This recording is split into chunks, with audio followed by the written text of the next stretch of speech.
Hey everybody, this is World War Guy here today, and we are going to film a 4-part series of how to convert a Finnish M40-55 steel helmet to a German wartime M40 helmet. So as you guys may know, I already have a converted Finnish helmet, but I decided why not start a project of one, start from the ground up. Because the helmet I have now, someone had already converted it to some degree, and I just made it a bit better. This video is going to help you also for those who want to convert one. We're going to have different parts, and part 1 is going to be how to remove the liner, the Finnish liner. Now, before we continue, I know there's some people out there that do not like this kind of stuff. They don't think it's good to change a certain item to look like something else. And if your reasoning is because you're afraid that I'm going to sell this as original, that's not going to happen. Any collector that collects German helmets is going to easily find out that it is a Finnish helmet.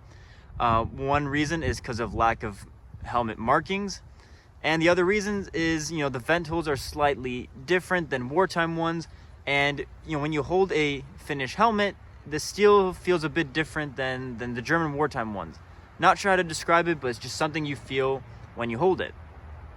This is purely because it is a cheaper alternative for a German impression. So I could buy an original M40, but that's going to cost me in the hundreds. While a Finnish one, which is, when you look at it, it's nearly identical. It costs me, not very much, especially if you can find the right items at the right places for the right prices. Now, the helmet we're going to be converting is this one on the left right here. We're going to make it, look like this. So this one here used to be a Finnish helmet, and we're going to make it look like a German wartime helmet. And the reason why I have 2 of them is because for myself, if I'm converting something, I'd like to have an original piece that stays untouched. Because for me, it's like, hey, at least I know there's one of these helmets left untouched to give you a good example of what a Finnish helmet looks like. So this is the helmet we'll be working on. Now, with that introduction out of the way, let's show you how to remove the liner. Alright, to remove the liner, it's actually a bit more difficult than a German liner.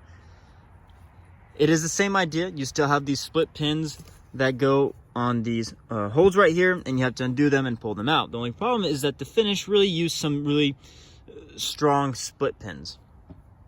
The first thing you're going to want to do is pull out the drawstring, and then underneath the flap here, right there, if you guys can't see that. Yeah, there we go, right there. There's this foam padding. Now you're going to want to remove this because it's going to make it a hell of a lot easier to remove the liner and the split pins if you take this off. So go ahead and tear it out and I guess throw it away or keep it for something. The tools I use for the first one that I tried before being on video is a flathead screwdriver and a pair of pliers. So I'm going to do most of this off camera because then it's just going to be a very long video of me struggling. But what you want to do is find your split pin right there. And the flathead, you're going to try to prop it up so it's easier to grab with the pliers. And like I said, you can try with your fingers, but trust me, it's not going to work. These are very tough split pins. So I'm going to go off camera. I'm going to try to get these in position. Then I'll show you the next step. All right, after struggling for I don't know how long, I finally got one rivet out. I ended up having to basically destroy the rivet. Here's one piece of it that's not supposed to be like that. And yeah, here it comes out. We can go ahead and take the cork out. Maybe push this out.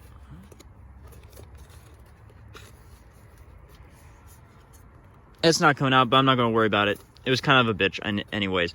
But I basically had to break the split pin. There's one of the tongs or whatever you want to call it, arms. And I basically kind of forced it out. It was difficult. It's annoying.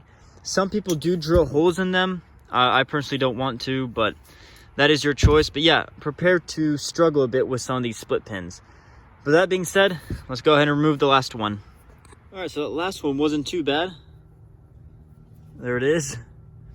Compared to the first one I did on the video, it wasn't bad.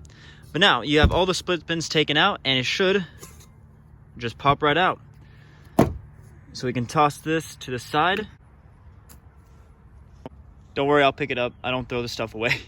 And then you have yourself a nice military grade, not reproduction, shell. So that's it for part 1.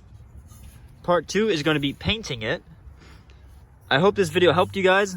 Taking out Finnish liners is not very easy. This is my first time doing it, and yeah, so prepare to struggle a little bit. But with that being said, I hope you enjoyed the video. Like, comment, share, subscribe, but besides that, I'll see you on part 2.